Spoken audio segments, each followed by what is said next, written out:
নমস্কাৰ ছাত্ৰ ছাত্ৰীসকল, আজিৰ এই ভিডিঅ'টোত ক্লাছ 6ৰ গণিতৰ পঞ্চম অধ্যায়ৰ অনুশীলনী 5 এটো আলোচনা কৰিম। এতিয়া ইয়াৰ আগতে তোমাৰ এটা বেসিক ভিডিঅ' আপলোড কৰা হৈছে এক্সাৰসাইজ 5 এৰ আগত যিখিনি আছিল সেইখিনি ইয়াৰ আগতে আলোচনা কৰা হৈছে। ধুনীয়াকৈ বুজাই দিয়া হৈছে ইয়াৰ কনসেপ্টখিনি। তোমালোকে বেসিক ভিডিঅ'টো চাই লবা আৰু প্লিজ তোমালোকক মই ৰিকুৱেষ্ট কৰিছো তোমালোকে প্ৰথমতে বেসিক ভিডিঅ'টো চাবা, তাৰ পিছতে অনুশীলনী চাবা। অনুশীলনী কেইটা তোমালোকে নিজে চেষ্টা কৰিব পাৰিবা, কিন্তু বেসিক ভিডিঅ'টো তোমালোকে মিছ নকৰিবা। সো তাৰ পিছতো যদি তোমালোকে বুজি নোপোৱা তেতিয়াহলে তোমালোকে স্কুলৰ সাৰ্ভাৰডৰ সহায় ল'ব পাৰা, নতুবা তোমালোকে কমেন্ট কৰি জনাবা। যদি কমেন্টটো জলদি দিয়া, যিমানে জলদি দিয়া তোমালোকে ইমান জলদি কি কৰিব পাৰিম মই নেক্সট ভিডিঅ'ত বুজাই দিব পাৰিম। এতিয়া অনুশীলনী 5 চোৱা কি আছে। প্ৰথম কোৱেশ্যনটো চাও। প্ৰথম কোৱেশ্যনটো আছে তোমাৰ -2 আৰু 1ৰ মাজত থকা অখণ্ড সংখ্যাটো হ'ব। এতিয়া মই ইয়াত তোমালোকক দেখুৱাই দিছো চোৱা, -2 আৰু 1ৰ মাজত। এতিয়া আমি কি কৰিছিলো, অখণ্ড সংখ্যা কেনেকৈ লিখিছিলো। প্ৰথম থাকিব আমাৰ 0, এইফালে থাকিব তোমাৰ 1, এইফালে থাকিব তোমাৰ 2, তাৰপিছত আকৌ বাও সাইডে কি থাকিব -1 -2। এতিয়া আমাক খুদিছে -2 অৰ্থাৎ এইটো আৰু 1ৰ মাজত। এতিয়া 1ৰ মাজত কি আছে, অখণ্ড সংখ্যা কি পালো তোমালোকে, -2 আৰু 1ৰ মাজত আমি কি পালো, এইটো পালো এটা তোমাৰ 1 -1 পালো আৰু এটা 0 পালো। এতিয়া -1 আৰু 0 কি আছে চোৱা, 0টো আছে, -1টো নাই। সো এইটোই হ'ব ইয়াৰ এনসাৰ। বাকি এইকেইটা তোমাৰ থাকিব নোৱাৰে। কিয় নোৱাৰে বুজি পাইছা। -2ৰ তোমাৰ লেফট সাইডে তোমাৰ এইকেইটা থাকিব, মাজত নাথাকিব। ঠিক তেনেকৈ 1ৰ পিছত তোমাৰ 2 হয়, 1 2 3, এইফালে থাকিব এইকেইটা, মাজত থাকিব কেৱল 0টো। বুজি পাইছা। সো মই এইটো মাৰ্ক কৰি দিছো। এতিয়া 2 নম্বৰটো চোৱা। 2 নম্বৰটো কি দিয়া আছে চোৱা, -6তকৈ ডাঙৰ অখণ্ড সংখ্যাটো হ'ব। এইটো চোৱা, প্ৰথমতে মই সংখ্যা ৰেখা আঁকি দিলো। ইয়াত কি কৈছে -6তকৈ ডাঙৰ। সো মই ইয়াতে 0টো ললো, এইফালে তোমাৰ 1 থাকিব, এইফালে -1, এইফালে -2 -3 -4 -5 -6। এতিয়া মন কৰিবা -6তকৈ ডাঙৰ।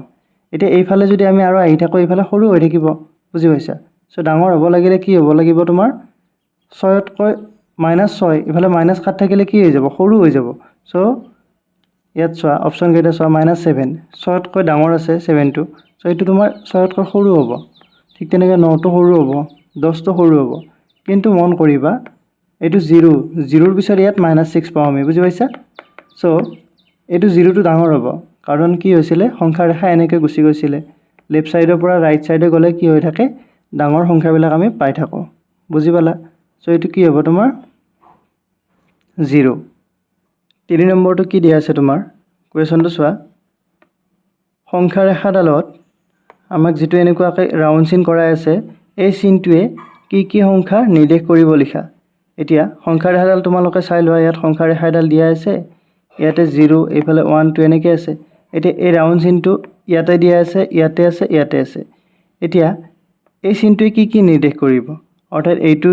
ইয়াত দিছে, ইয়াত দিয়া মানে কি, ইয়াতে তোমাৰ -4 বুজাইছে, ইয়াত দিয়া মানে -1 আৰু ইয়াত দিয়া মানে কি 4 বুজাইছে। বুজি পাইছা। সো সেইখিনি আমি লিখি দিব লাগিব। ইয়াৰ এনসাৰটো কি হ'ব, সংখ্যা ৰেখাডালত এইটো ঘূৰণীয়া চিনটোৱে কি বুজাইছে, কি নিৰ্দেশ কৰিব, তোমালোকে কি লিখিব লাগিব ইয়াতে চোৱা। মই সাইডত লিখি দিছো, এইটো এটা হ'ব তোমাৰ -4, সিৰিয়েলি লিখি দিছো, -4 আৰু এটা হ'ব তোমাৰ -1 আৰু এটা হ'ব তোমাৰ 4। পালা বুজি। সো এইটোৱে সুধিছে, সিম্পল। সো এইটো মই হাইলাইট কৰি দিছো যাতে তোমালোকৰ কনফিউজ নহয়। এতিয়া আমি চাম 4 নম্বৰটো। 4 নম্বৰ কুৱেশ্যনটো কি দিয়া আছে চোৱা। এইটো দিয়া আছে তোমাৰ তলৰ সংখ্যাবোৰ সংখ্যা ৰেখাত বহুওৱা। এতিয়া এই সংখ্যাবিলাক কি কৰিব দিছে, সংখ্যা ৰেখাত বহুৱাব দিছে। সো এই কাৰণে আমি কি কৰিব লাগিব, সংখ্যা ৰেখা আঁকিব লাগিব। সো এইটো চোৱা, এইটো মই তলত কৰি দিছো ফৰ সলিউশন। এতিয়া চোৱা, ফৰ সলিউশন, ইয়াৰ বাবে আমি স্কেল লৈ লওঁ, স্কেলত ইজি লাগিব তোমালোকৰ। সো এতিয়া চোৱা, ইয়াত মই কালাৰটো চেঞ্জ কৰি লৈছো, অলপ বেঙুনীয়া লৈছো। এডাল সংখ্যা ৰেখা হৈ গ'ল। বুজি পাইছা। হলে ইয়াতে আমি কি কৰিম, সেন্টিমিটাৰ কেইটা হিসাব কৰি ল'ব লাগিব যে কোনটো কিমান সেন্টিমিটাৰ। চ' মই এইটো ব্লেক কালাৰ লৈ লৈছোঁ এইটো হ'ব তোমাৰ 0 এইটো তোমাৰ 0 এইটো তোমাৰ 1 এইটো তোমাৰ 2 3 4 5 6 7 8 ঠিক তেনেকৈ এইফালে তোমাৰ -1 হ'ব -2 -3 -4 -5 -6 -7 -8 দুইপিনে 8 লৈ আহিছোঁ বুজি পাইছা এইফালে এনেকৈ থাকিব চ' এইখিনি তোমালোকে ভালদৰে বনাই ল'ব লাগিব এনেকুৱাকৈ মই এইটো তোমাৰ ধুনীয়াকৈ দি দিছোঁ তোমালোকে ভিডিঅ'টো এইখিনি স্কিপ কৰি ল'বা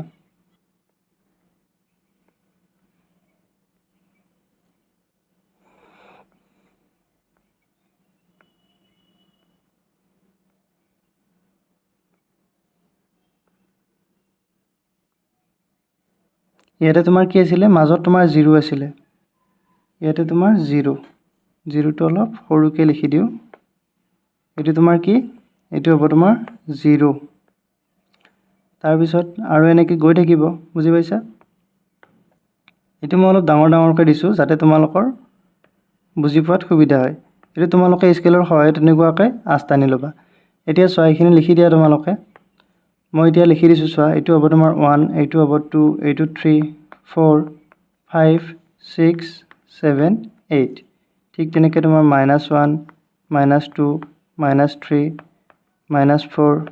-5 -6 -7 আৰু এইফালে -8 এতিয়া এইডাল কি আঁকিলোঁ সংখ্যা ৰেখা আঁকিলোঁ আমাৰ প্ৰথম কুৱেশ্যনটো কি দিয়া আছিলে 7 দিয়া আছিলে সংখ্যা ৰেখাত কি কৰিব দিছে বহুৱাব দিছে 7ক চ' আমি 7ক সংখ্যা ৰেখাত কেনেকৈ বহুৱাম এতিয়া 7টো কোনটো তোমালোকে দেখিলা ইয়াত সংখ্যা ৰেখা চোৱা ইয়াত 0 পৰা এইটো হৈছে তোমাৰ 7 চ' সংখ্যা ৰেখাত বহুৱাব দিছে চ' এইটো সংখ্যা ৰেখাত এইটো দেখিছাই তোমালোকে চ' 7টোত কি কৰিবা এটা ৰাউণ্ড চিন দি দিবা চ' 7টো সেইটোৱে বুজি পাইছা চ' মই এইটো তোমাৰ ৰঙা কালাৰেৰে দি দিছোঁ এতিয়া চোৱা চ' এইটো হ'ব তোমাৰ ইয়াত 7 পাইছা বুজি সংখ্যা ৰেখাত বহুৱাব দিছে চ' দেখুৱাই দিলোঁ তোমালোকক ইয়াত তোমালোকে লাগিলে লিখি দিবা A নম্বৰ বুলি লিখি দিবা এইটো আছিলে তোমাৰ 7 অ'কে এতিয়া বিটো চাওঁ আমি বিটো কি দিয়া আছিলে বিটোত কৈছিলে তোমাৰ -5 -5ক আমাক সংখ্যা ৰেখাত বহুৱাব দিছে এতিয়া তোমালোকে -5 চোৱা এইটো 0 আছে এইফালে 1 2 আৰু এইফালে -1 -2 চ' -5 হৈছে এইটো চ' ইয়াক সংখ্যা ৰেখাত বহুৱাব দিছে চিম্পল তোমালোকে ইয়াত এটা ৰাউণ্ড দি দিয়া পালা বুজি চ' এইটোৱে নেক্সট তোমাৰ C নম্বৰটো চাওঁ C নম্বৰত কি দিছে চোৱা C নম্বৰত আছে -3 আৰু 3 -3 আৰু 3ক কি কৰিব দিছে সংখ্যা ৰেখাত বহুৱাব দিছে এতিয়া 0 পৰা 3 হ'লে এইটো আৰু -3 হ'লে তোমাৰ এইটো সংখ্যা ৰেখাত বহুৱাব দিছে চ' কি কৰিবা তোমালোকে 3ত এটা ৰাউণ্ড দিবা পালা বুজি তাৰপিছত তোমাৰ -3ত এটা ৰাউণ্ড দিবা এইটোৱে চিম্পল তাৰপিছত আছে তোমাৰ ডিটোত কি কৰিছে চোৱা ডি নম্বৰত আমাক কি কৰিছে -5 তাৰপিছত আছে তোমাৰ 0 তাৰপিছত আছে তোমাৰ 5 আৰু তোমাৰ -4 এইকেইটা কি কৰিব দিছে তোমাৰ সংখ্যা ৰেখাত বহুৱাব দিছে বুজি পাইছা চ' এইটো কি কৰিবা 0টো তোমালোকে দেখিছাই 0টো এইটো পালা বুজি চ' এইটো হ'ল 0 তাৰপিছত আছে তোমাৰ 5টো তোমাৰ ৰাইট চাইডে থাকিব এইটো তোমাৰ 5 পালা বুজি 0 5 তাৰপিছত আছে তোমাৰ এই দুটা গ'ল আমাৰ এই দুটা গ'ল এইবাৰ আছে তোমাৰ -4 আৰু -5 চ' -4 ক'ত আছে তোমাৰ এইটো -4 তোমালোকে দেখি আছা তাৰপিছত -5 হ'ব তোমাৰ এইটো পাইছা বুজি চ' এইখিনি আমাক কি কৰিব দিছিলে সংখ্যা ৰেখাত দেখুৱাব দিছিলে চ' এইটো তোমাৰ ইয়াৰ সলিউশ্যনটো এইটোৱে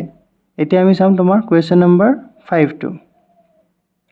5টো কি দিছে চোৱা ওপৰৰ সংখ্যা ৰেখাডাল লক্ষ্য কৰা আৰু তলৰ প্ৰশ্নবোৰৰ উত্তৰ দিয়া এতিয়া এইডাল সংখ্যা ৰেখা এইডাল আমাক চাব দিছে আৰু এইকেইটা কুৱেশ্যন যে আছে এইকেইটা কুৱেশ্যনৰ আমাক এনসাৰ দিব দিছে চ' এতিয়া এইটো কি কৰিম মই এনসাৰকেইটা বাৰু সাইডতে লিখি দিম তোমালোকে ধুনীয়াকৈ বহিত লিখি ল'বা এতিয়া চোৱা এই নম্বৰটো কি দিছে চোৱা এই নম্বৰটো আছে যদি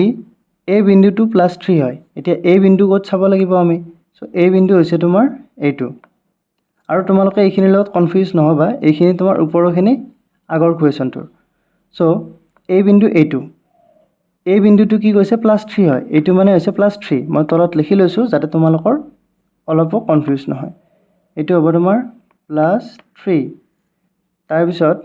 কি কৈছে তেন্তে -3 টো কোনটো বিন্দুত হ'ব এতিয়া একেবাৰে সিম্পল 0 পৰা এটো যদি +3 হয় ইয়াত কিমান দূৰত্ব আছে 1 2 3 এতিয়া 0 পৰা সেম তিনিটা দূৰত্বত আমি কিবা -3 পাম অৰ্থাৎ 1 2 3 এইটো কি হ'ব তোমাৰ -3 হ'ব সো তোমালোকে এইটো তলত -3 লিখি লোৱা এতিয়া আমাক কুৱেশ্যনটো সুধিছে যে প্ৰথমটোত কি সুধিছিলে চোৱা যে -3 কোনটো বিন্দুত হ'ব সো ইয়াতে তোমালোকে কি লিখিব লাগিব বি বিন্দুত সো সিম্পলি তোমালোকে বি টো লিখি দিয়া বি বুজি পালা ঠিক তেনেকে বি নম্বৰত কি সুধিছে চোৱা এটো বি নম্বৰত সুধিছে তোমাৰ সি বিন্দুটোৰ অখণ্ড সংখ্যাটো লিখা এতিয়া এটো সি বিন্দু ইয়াৰে যেটো অখণ্ড সংখ্যা আছে হেতু লিখিব দিছে এতিয়া তোমালোকে যদি এটো যদি +3 পোৱা এৰ পিছত এটো কি হ'ব +4 আৰু এটো হ'ব তোমাৰ 5 বা +5 এটাই কথা আৰু এটো কি হ'ব তোমাৰ 6 পালা বুজি সো তোমালোকে এটো কি লিখিবা 6 লিখিবা +6 সো সি বিন্দুটোৰ অখণ্ড সংখ্যা কি হ'ব তোমাৰ এটো হ'ব তোমাৰ 6 পালা বুজি ঠিক তেনেকে এতিয়া আমি চাম তোমাৰ কোৱেশ্চন নম্বৰ C2 কি দিছে চোৱা ডি বিন্দুটোৰ অখণ্ড সংখ্যাটো ধনাত্মক নে ঋণাত্মক এই ডি বিন্দু ক'ত আছে ডি বিন্দু হৈছে এইটো ইয়াত যেটো অখণ্ড সংখ্যা থাকিব এটো ধনাত্মক নে ঋণাত্মক সুধিছে এতিয়া তোমালোকে তাৰ বাবে কি চাব লাগিব 0 টো চাব লাগিব 0 যেটো সোঁফালে থাকিব হেতু হ'ব ধনাত্মক পজিটিভ আৰু বাওঁফালে থাকিলে হেতু কি হ'ব নিগেটিভ এতিয়া ডি টো কোনফালে আছে সোঁফালে নে বাওঁফালে আছে সো এটো কি হ'ব নিগেটিভ হ'ব এটো কি লিখিব লাগিব আমি ঋণাত্মক বুলি লিখিব লাগিব সো তোমালোকে লিখি দিয়া এটো কি হ'ব ডি বিন্দুটোৰ অখণ্ড সংখ্যাটো ঋণাত্মক বুজি পাইছা ঋণাত্মক তাৰ পিছত কোৱেশ্চন নম্বৰ ডি টো চোৱা ডি টো কি দিছে নামকৰণ কৰা বিন্দুবোৰৰ ভিতৰত কোনটোৱে আটাইতকৈ সৰু অখণ্ড সংখ্যাটোক বুজায় এতিয়া কোনটো আটাইতকৈ সৰু অখণ্ড সংখ্যাক বুজায় বুলি কৈছে সৰু অখণ্ড সংখ্যা মানে বুজি পাইছা আমি গম পাইছো যে সংখ্যা ৰেখাত কি হয় তোমাৰ বাওহাতৰ পৰা সোঁহাতলৈ ডাঙৰ হৈ গৈ থাকে এতিয়া ইয়াত বাওহাত আছে বুজি পাইছা এটো তোমাৰ লেফট সাইড ইয়াৰ পৰা কি হ'ব ইফালে ডাঙৰ হৈ গৈ থাকিব আটাইতকৈ ডাঙৰ হ'ব তোমাৰ ই2 এতিয়া আটাইতকৈ সৰু কি হ'ব তোমালোকে বুজি পাইছা আটাইতকৈ সৰু হ'ব তোমাৰ f2 কাৰণ f2 কি হৈছে তোমাৰ একেবাৰে বাওহাতত আছে আৰু আমাক হেতু সুধিছে যে বিন্দুবোৰৰ ভিতৰত কোনটো আটাইতকৈ সৰু অখণ্ড সংখ্যাটোক বুজায় আটাইতকৈ সৰু অখণ্ড সংখ্যা হ'ব তোমাৰ f ওকে সো তোমালোকে এটো কি লিখিবা তোমালোকে f লিখিবা এতিয়া নেক্সট তোমাৰ ই নম্বৰটো চোৱা ই নম্বৰটো কি আছে বিন্দুবোৰে নিৰ্দেশ কৰা সংখ্যাবোৰ ঊৰ্ধ্বক্ৰমত লিখা ঊৰ্ধ্বক্ৰম মানে সৰু পৰা ডাঙৰলৈ এতিয়া আটাইতকৈ সৰু এইটো আটাইতকৈ ডাঙৰ এইটো সৰু পৰা ডাঙৰলৈ লিখিলে কি কৰিবা তোমালোকে এইকেইটা সিৰিয়ালি লিখি লবা হেতুৱে সিম্পল এইটো ঊৰ্ধ্বক্ৰম মানে হৈছে সৰু পৰা ডাঙৰ আৰু অধক্ৰম মানে হৈছে ডাঙৰৰ পৰা সৰু হেতু মনত ৰাখিবা এতিয়া তোমালোকে ঊৰ্ধ্বক্ৰমত লিখি দিয়া f তাৰ পিছত কি লিখিবা তোমালোকে তাৰ পিছত লিখিবা তোমালোকে d তাৰ পিছত লিখিবা তোমালোকে b তাৰ পিছত 0 a c তাৰ পিছত কি হ'ব তোমাৰ e সো এইটোৱে সিম্পল এতিয়া মই এখিনি হাইলাইট কৰি দিছো কাৰণ মই এখিনি কোৱেশ্চন হনি এক্সট্ৰাকে লিখি দিয়া নাই ইয়াতে দি দিছো সো তোমালোকে এখিনি ভালদৰে চাবা এইখিনি তোমাৰ সিৰিয়ালি লিখি দিলো তোমালোকে ইয়াত কমা দিলেও কোনো কথা না কমা দিব পাৰিবা যদি দিয়া ওকে এতিয়া আমি চাম কোৱেশ্চন নম্বৰ 6 টো এটো তোমালোকে সকলোৱে পাৰিবা বুলি ভাবিলো তথাপি মই এটো ইমানৰে এক্সপ্লেইন নকৰো ডাইৰেক্টলি বুজাই দিছো চোৱা সো সংখ্যাবোৰ তুলনা কৰি খালি বাকচত গ্ৰেটাৰ দেন আৰু লেছ দেন চিন ব্যৱহাৰ কৰা এটো গ্ৰেটাৰ দেন এটো লেছ দেন এতিয়া 0 আৰু -4 তোমালোকে জানা যে মাইনাস থাকিলে কি হয় সংখ্যাটো সৰু হৈ যায় 0 তকৈ সৰু হয় যিবিলাক সংখ্যাতে মাইনাস থাকিব এটো 0 তকৈ সংখ্যা সৰু হয় সো এটো কি হ'ব তোমাৰ গ্ৰেটাৰ দেন হ'ব গ্ৰেটাৰ দেন ঠিক তেনেকে 0 আৰু 4 আছে দুই নম্বৰটো চোৱা 0 আৰু 4 থাকিলে কি হ'ব 0 তকৈ 4 টো ডাঙৰ তোমালোকে সকলোৱে জানা চ' এইটো কি হ'ব লেছ দেন ঠিক তেনেকৈ 3 নম্বৰটো চোৱা 3 নম্বৰটো আছে তোমাৰ -3 আৰু +3 এতিয়া মাইনাছ আৰু প্লাছ থাকিলে প্লাছ থকাটোৱে ডাঙৰ হ'ব বুজি পাইছা চ' এইটো কি লিখিবা তোমালোকে লেছ দেন এতিয়া চোৱা 4 নম্বৰটো চোৱা সেই একে ইয়াতো তোমাৰ এটাত মাইনাছ আছে এটাত প্লাছ আছে চ' প্লাছ থকাটো ডাঙৰ হ'ব মাইনাছ থকাটো সৰু হ'ব তোমালোকক মই সেইখিনি প্ৰথমতে কৈ দিছোঁ ঠিক তেনেকৈ এতিয়া চোৱা এতিয়া এইখিনি তোমালোকৰ খেলি মেলি লাগিব পাৰে 1 আৰু 3 আছে তোমালোকে -1 আৰু -3 এতিয়া কোনটো ডাঙৰ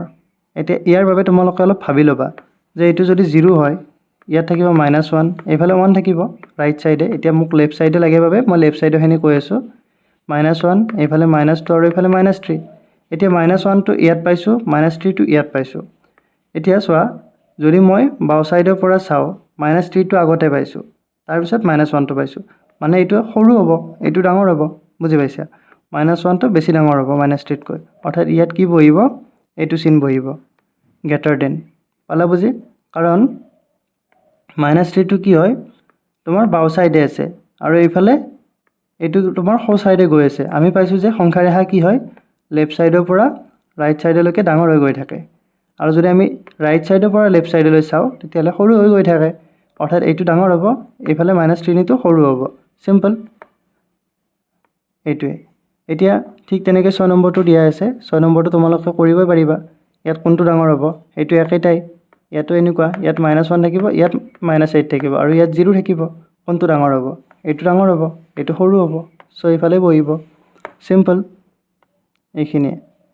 এতিয়া নেক্সট তোমাৰ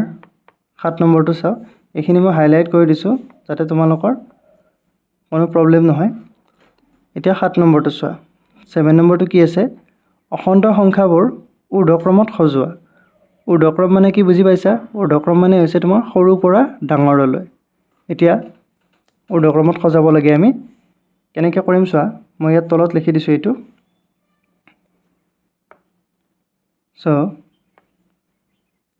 7 সলিউশ্যন ইয়াত প্ৰথমতে তোমাৰ 1 নম্বৰটো কৰোঁ তোমালোকে কুৱেশ্যনটো চাই ল'বা কুৱেশ্যনটো চালে তোমালোকে গম পাবা যে ইয়াত 0 আছে আৰু প্লাছ সংখ্যাও আছে মাইনাছ সংখ্যাও আছে বুজি পাইছা সংখ্যাটো চালে তোমালোকে গম পাবা সংখ্যাটো কি দিয়া আছে মই এবাৰ বাৰু লিখি দিছোঁ ইয়াত সাইডত লিখি দিছোঁ সংখ্যা কুৱেশ্যনটো লিখি দিছোঁ যাতে তোমালোকৰ বুজি পোৱাত সুবিধা হয় এটা আছে তোমাৰ -1 6 0 তাৰপিছত আছে 3 -3 -2 -7 আৰু 5 ঠিক তেনেকৈ তোমাৰ 2 নম্বৰটো কি আছে এইটো লিখি দিছোঁ 2 নম্বৰটো আছে তোমাৰ -20 -30 তাৰপিছত আছে তোমাৰ -10 0 10 30 আৰু 20 পালা বুজি চ' এইখিনি আমাক দিয়া আছে এতিয়া আমি কি কৰিব লাগে আমি এইখিনি ঊৰ্ধ্বক্ৰমত সজাব লাগে ঊৰ্ধ্বক্ৰম মানে হৈছে সৰুৰ পৰা ডাঙৰলৈ বুজি পাইছা আৰু অৰ্ধক্ৰম মানে ডাঙৰৰ পৰা সৰুলৈকে এতিয়া সৰুৰ পৰা ডাঙৰলৈ সজালে কি কৰিম ইয়াতে প্ৰথমতে আমি চাম মাইনাছৰ সংখ্যা আৰু প্লাছৰ সংখ্যা চাম এতিয়া তোমালোকে মন কৰিবা ইয়াতে তোমাৰ এইটো প্লাছ আৰু এইটো প্লাছ ইয়াত 3টা প্লাছ আছে আৰু বাকীকেইটা মাইনাছ আৰু 0 আছে চ' প্ৰথমতে আমি 0টোত ফ'কাছ কৰিম 0টো চোৱা 0টো তোমালোকে প্ৰথমতে লিখি ল'বা বুজি পাইছা এতিয়া প্লাছ কেইটা তোমালোকে এটা সাইডত লিখিবা মাইনাছ কেইটা এটা সাইডত লিখিবা তোমালোকে এতিয়া চোৱা কি কৰিবা ইয়াত 0টো আমাৰ গুচি গ'ল 0টো গুচি গ'লে ইয়াত আৰু কি থাকিব ইয়াত থাকিব তোমাৰ প্লাছ সংখ্যা কেইটা চোৱা 0ৰ আমি সোঁহাতে কি লিখিম প্লাছ কেইটা লিখিম বাওঁহাতে মাইনাছ কেইটা লিখিম এতিয়া প্লাছ কেইটা তোমালোকে চোৱা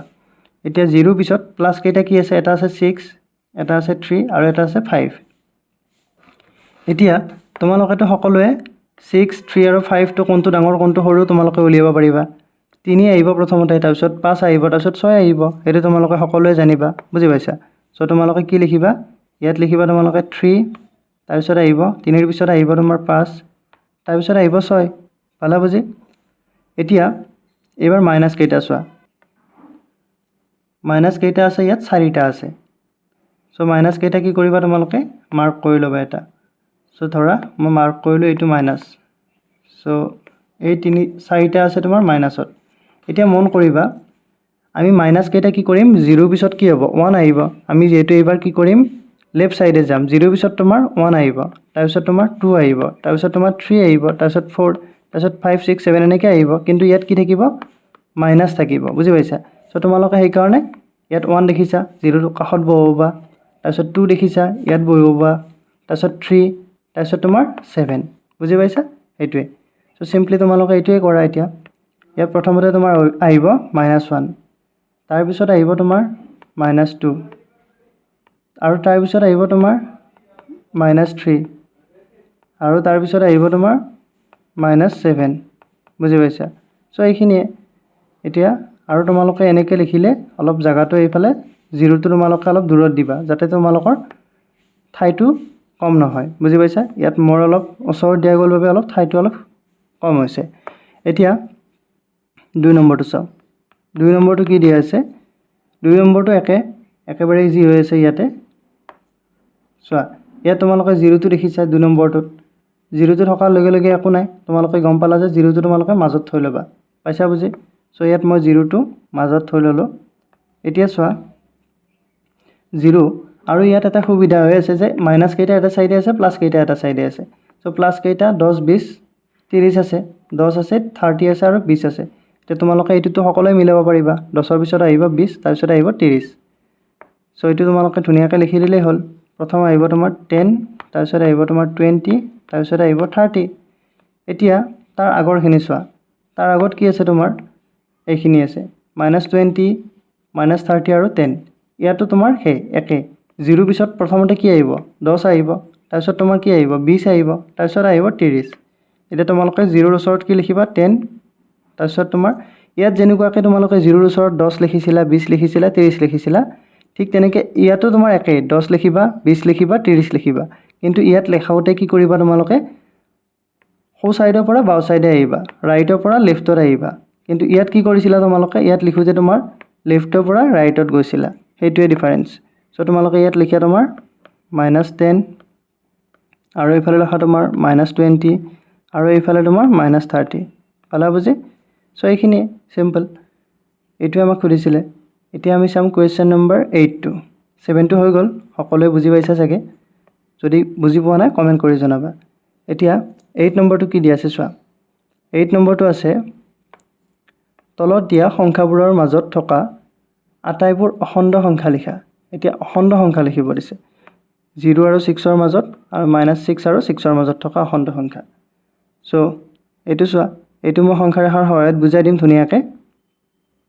সংখ্যা ৰেখা তোমালোকে সকলোৱে বুজি পাইছা সংখ্যা ৰেখাৰ মাজত থাকিব 0 তাৰপিছত 1 2 ৰাইট সাইডে থাকিব 1 2 ঠিক তেনেকৈ লেফট সাইডে থাকিব তোমাৰ লেফট সাইড মানে বাওহাতে থাকিব তোমাৰ -1 -2 এইটোৱে সো এতিয়া 8 নম্বৰ সলিউশনটো চোৱা Question number 8 solution প্ৰথমতে কি দিছে চোৱা 1 নম্বৰটো আছে 0 আৰু 6 0 আৰু 6 ইহঁতৰ মাজত থকা কি কৰিব লাগে অখণ্ড সংখ্যা লিখিব লাগে সো 0 আৰু 6 ৰ মাজত থকা আটাইবোৰ অখণ্ড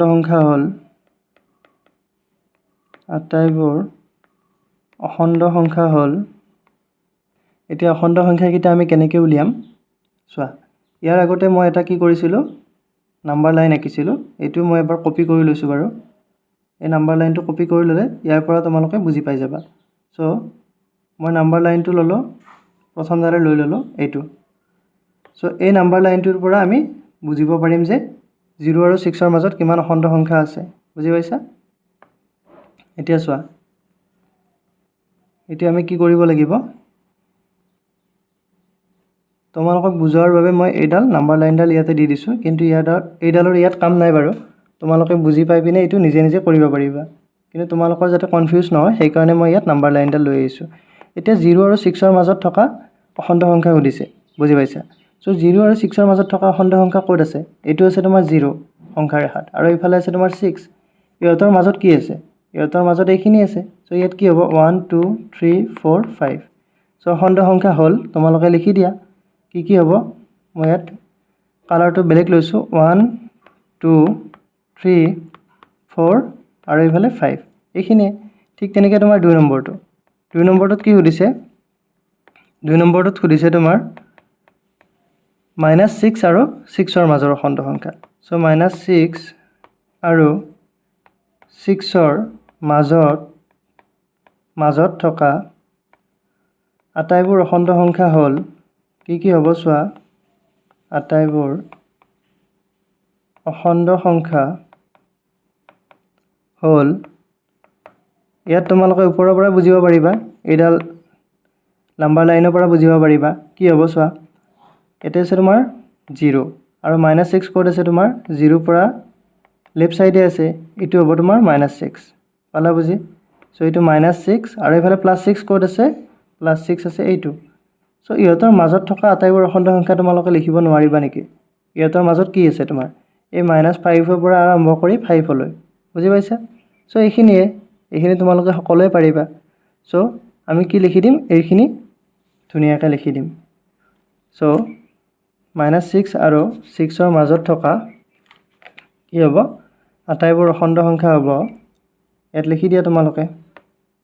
প্ৰথমটো হ'ব তোমাৰ -5 তাৰ পিছত আহিব তোমাৰ -4 -3 -2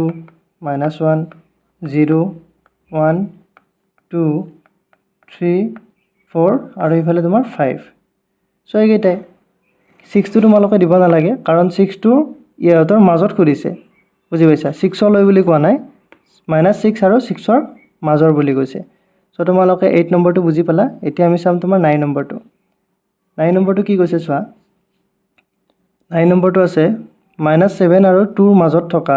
অখণ্ড সংখ্যাবোৰ ঊৰ্ধ্বক্ৰমত লিখা ঊৰ্ধ্বক্ৰম মানে তোমাৰ সৰুৰ পৰা ডাঙৰলৈ আৰু অৰ্ধক্ৰম মানে আছে ডাঙৰৰ পৰা সৰুলৈকে ঊৰ্ধ্বক্ৰম এনে যদি সংখ্যা ৰেখাটা আমি চাই লওঁ ইয়াত তোমাৰ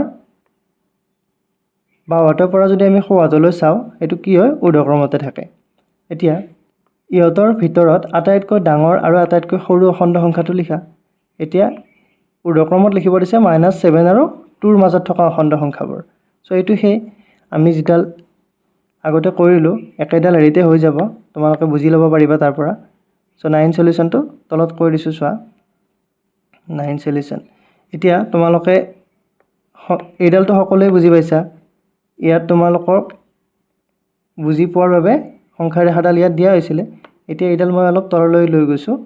যাতে তোমালোকক নেক্সট কোৱেশ্চনটো ভালদৰে বুজাই দিব পাৰো সো ওপৰত থৈ দিছো বাৰু এইডাল এতিয়া 9 সলিউশনটো চাবা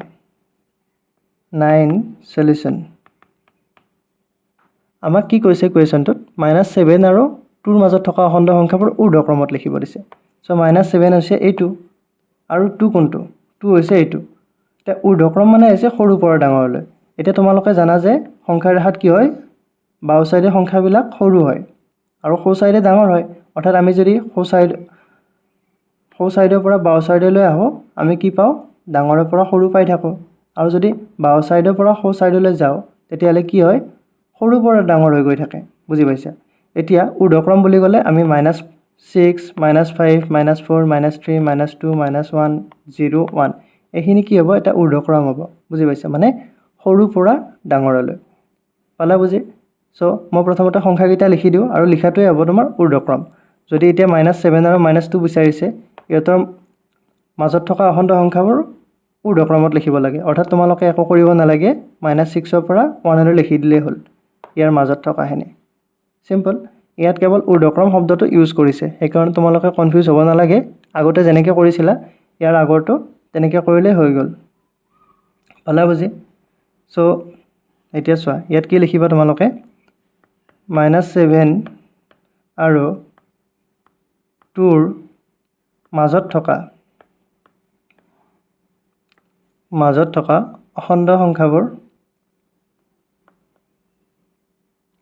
অখণ্ড সংখ্যাবোৰ ঊৰ্ধ্বক্ৰমত লিখিলে হ'ব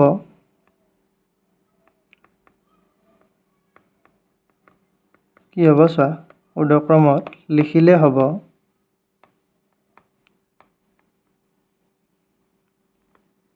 এতিয়া তোমালোকে লিখি দিয়া মই ইয়াত কালাৰটো চেঞ্জ কৰি লৈছো প্ৰথমে তোমাৰ কি হ'ব -6 বুজি পাইছা তাৰ পিছত হ'ব তোমাৰ -5 -4 -3 -2 -1 বুজি পাইছা আৰু এইফালে তোমাৰ 0 আছে তাৰপিছত তোমাৰ 1 হ'ব পালা বুজি 2 নহয় কাৰণ আমাক কি কৈছে 2 লৈ বুলি কৈছে সো ইয়ালৈকে হ'ব এইখিনি হ'ব তোমাৰ -7 আৰু -2 ৰ মাজত থকা -7 আৰু 2 ৰ মাজত থকা অখণ্ড সংখ্যা এইখিনি আমি উৰ্ধক্ৰমত লিখি দিলো তোমালোকে সকলোৱে বুজি পাইছা চাগে এতিয়া কি কৈছে ইয়াৰ ভিতৰত আটাইতকৈ ডাঙৰ আৰু আটাইতকৈ সৰু অখণ্ড সংখ্যাটো লিখা এতিয়া আটাইতকৈ ডাঙৰ কোনটো হ'ব এইটো আটাইতকৈ ডাঙৰ হ'ব কাৰণ 1 টো তোমাৰ শেষত আছে বুজি পাইছা এতিয়া যদি এইটো উৰ্ধক্ৰমত যেহেতু আছে ইয়াত যদি আমি বাওহাতৰ পৰা সোঁহাতলৈ যাওঁ তেতিয়াহ'লে একেবাৰে শেষত কি আছে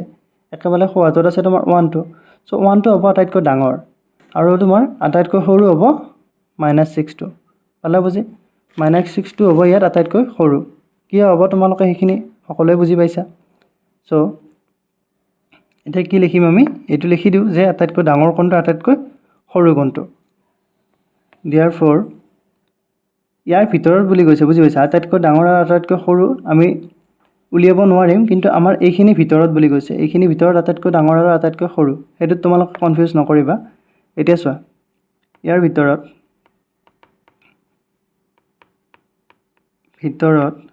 কি হ'ব আটাইতকৈ ডাঙৰ অখণ্ড সংখ্যা আটাইতকৈ ডাঙৰ অখণ্ড সংখ্যা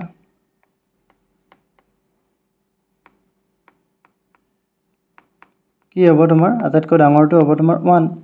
ঠিক তেনেকৈ আটাইতকৈ সৰু অখণ্ড সংখ্যাটো কি হ'ব আটাইতকৈ সৰু অখণ্ড সংখ্যা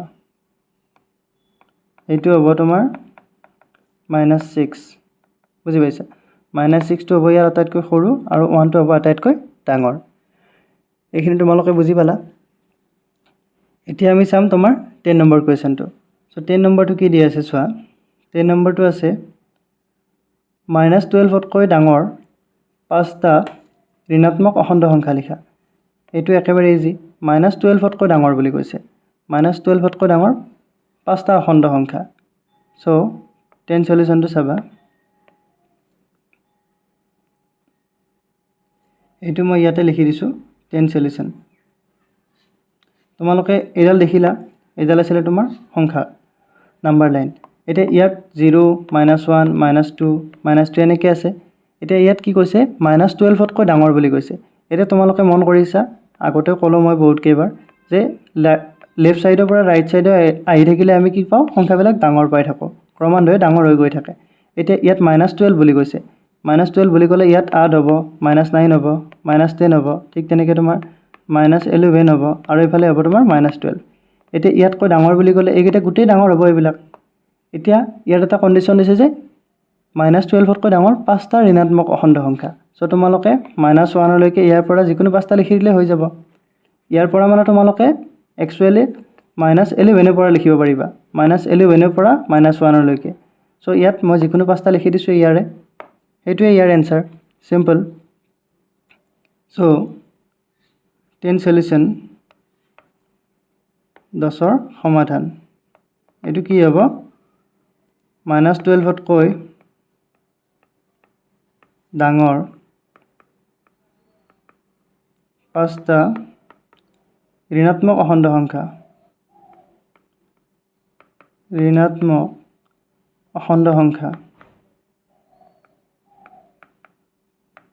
সংখ্যা হল কি হ'ব তোমাৰ যিকোনো 5টা লিখি দিয়া মই লিখিলো তোমাৰ -6 -5 -3 -2 -1 কেইটা হ'ল ইয়াতে 5টা হৈ গ'ল 1 2 3 4 5 সো এইকেইটা লিখিলে হৈ যাব এতিয়া আমি চাম কোৱেশ্চন নম্বৰ 11 টো কি দি আছে চোৱা সংখ্যা ৰেখা ব্যৱহাৰ কৰি উত্তৰ লিখা এটা সংখ্যা ৰেখা ব্যৱহাৰ কৰি আমাক ইয়াৰে উত্তৰ দিব দিছে সো এটো কি কৰিবা তোমালোকে চোৱা 11 সলিউশন মই সংখ্যা ৰেখাডাল ব্যৱহাৰ কৰি পিনে তোমালোকক ধুনিয়াকৈ দেখুৱাই দি আছো এটো কেনেকৈ কৰিব লাগে সো প্ৰথম কোৱেশ্চনটো আছে তোমাৰ -3 ঠিক বাওফালে আৰু ঠিক খুফালে থকা অখণ্ড সংখ্যা দুটা লিখা ঠিক তেনেকৈ 2 নম্বৰটো আছে আৰু 3 নম্বৰটো আছে এইকেইটা চোৱা তলত কৰি দিছো এইটো 11 সলিউশন ইয়াত সংখ্যা ৰেখাডাল মই ওপৰতে লিখি লৈছো কাৰণ আমাক কোৱেশ্চনটোতে কৈছে যে সংখ্যা ৰেখা ব্যৱহাৰ কৰি উত্তৰ লিখা সো সংখ্যা ৰেখাডাল তোমালোকে এইখিনি বুজি পালা এতিয়া প্ৰথম কোৱেশ্চনটো চাও প্ৰথম কুৱেশ্যনটো কি কৈছে চোৱা প্ৰথম কুৱেশ্যনটো কৈছে -3 ঠিক বাওঁফালে এতিয়া এইটো -3 ইয়াৰ বাওঁফালে কি থাকিব ইয়াৰ বাওঁফালে থাকিব এইটো থাকিব তাৰ পিছত কি কৈছে আৰু ঠিক সোঁফালে থকা অখণ্ড সংখ্যা দুটা লিখা এতিয়া বাওঁফালে এইটো থাকিব আৰু সোঁফালে কি থাকিব তোমাৰ সোঁফালে থাকিব তোমাৰ এইটো -2 থাকিব সো অখণ্ড সংখ্যা দুটা লিখিব দিছে সো এইটো কি লিখিম আমি -4 আৰু -2 হ'ব বুজি পাইছা সো এইটো আমি লিখি লওঁ 1 নম্বৰ সলিউশনটো কি হ'ব -3 ৰ ঠিক বাওঁফালে ঠিক বাওঁফালে মানে একেবাৰে লাগি থকাটো লগত লাগি থকাটো আৰু ঠিক সোঁফালে মানে ৰাইট সাইড সোঁহাত তোমাৰ আৰু ঠিক সোঁফালে থকা অখণ্ড সংখ্যা দুটা ক্ৰমে বুলি কিয় দিছোঁ ইয়াত চোৱা প্ৰথম মই বাওঁফালৰটো দিম এতিয়া এইটো -3 -3 বাওঁফালে এইটো আছে সো এইটো প্ৰথম দিম তাৰপিছত সোঁফালে আছে এইটো সেকেণ্ডত দিম সেইকাৰণে ক্ৰমে বুলি দিছোঁ সংখ্যা দুটা ক্ৰমে কি হ'ব তোমাৰ এটা হ'ব তোমাৰ -4 আৰু এটা কি হ'ব -4 আৰু -2 সিম্পল এতিয়া আমি 2 নম্বৰটো চাওঁ 2 নম্বৰটো কি কৈছে কুৱেশ্যনটো চোৱা তোমালোকে -2ৰ স্থানৰ পৰা 5 একক দূৰত্বত সোঁফালে থকা অখণ্ড সংখ্যাটো কি এতিয়া এইটো হ'ল -2 ইয়াৰ পৰা কি কৈছে -2ৰ পৰা 5 একক দূৰত্বত থকা সোঁফালে থকা অখণ্ড সংখ্যা এতিয়া -2ৰ পৰা 5 একক দূৰত্বত সোঁফালে এতিয়া তোমালোকে জানা এইটো হ'ব তোমাৰ সোঁফাল ৰাইট সাইড আৰু এইটো লেফট সাইড এতিয়া ইয়াৰ পৰা আমি সোঁফালে যাব লাগে অৰ্থাৎ এইফালে যাব লাগে কিমান যাব লাগে 5 একক দূৰত্ব 5 একক মানে ইয়াৰ পৰা 1 2 3 4 আৰু এইফালে 5 অৰ্থাৎ আমাৰ এনসাৰটো কি হ'ব -2ৰ পৰা সোঁফালে যদি 5 একক দূৰত্বত আমি আগবাঢ়ি যাওঁ আমাৰ এনসাৰটো কি হ'ব আমাৰ এনসাৰটো হ'ব তোমাৰ 3 হ'ব বুজি পাইছা 3 + 3 সো ইয়াৰ এনসাৰটো এইটোৱে হ'ব -2ৰ স্থানৰ পৰা কি হ'ব তোমাৰ 5 একক দূৰত্বত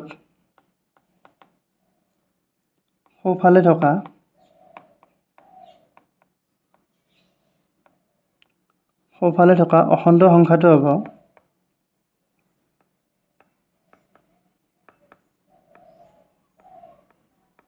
এইটো হ'ব তোমাৰ 3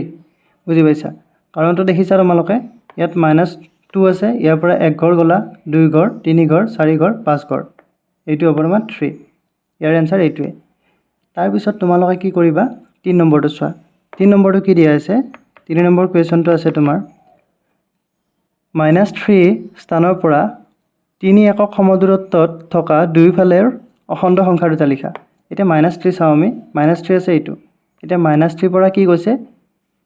দুয়োফালে অৰ্থাৎ তোমালোকে কি কৰিব লাগিব ৰাইট সাইডে চাব লাগিব লেফট সাইডে চাব লাগিব বুজি পাইছা ৰাইট আৰু লেফট আমি দুয়োটাতে চাব লাগিব আৰু কিমান দূৰত্ব চাব লাগিব 3 একক সমদূৰত্বত অৰ্থাৎ -3 পৰা 3 একক এইফালে যোৱা 1 2 3 ইয়াত কি হ'ব তোমাৰ 0 ঠিক তেনেকৈ ইয়াত -3 পৰা কি কৰা ইয়াত -3 পৰা তোমালোকে 3 একক বাওঁফালে যোৱা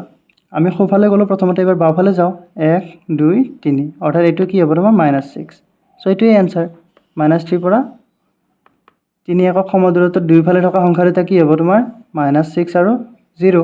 সিম্পল সো তোমালোকে এইটো লিখি দিয়া যে কি লিখিবা তোমালোকে -3 স্থানৰ পৰা কি হ'ব তোমাৰ 3 একক সমদূৰত্বত থকা দুয়োফালৰ অখণ্ড সংখ্যা দুটা হ'ব অখণ্ড সংখ্যা দুটা হ'ল ক্ৰমে কি হ'ব তোমাৰ এটা হ'ব তোমাৰ -6 আৰু এটা কি হ'ব তোমাৰ 0 সো এইখিনি আছিলে নেক্সট ভিডিঅ'ত আমি কি কৰিম অনুশীলনী 5B2 আলোচনা কৰিম আৰু তাৰ আগত যদি বেসিক জানিবলগীয়া থাকে সেইখিনিও আমি আলোচনা কৰিম এতিয়া আজি ভিডিঅ'টোত এইখিনিয়ে যদি ভিডিঅ'টো ভাল লাগিছে please like comment share and subscribe কৰি দিবা থেংক ইউ থেংকছ ফৰ ৱাটছিং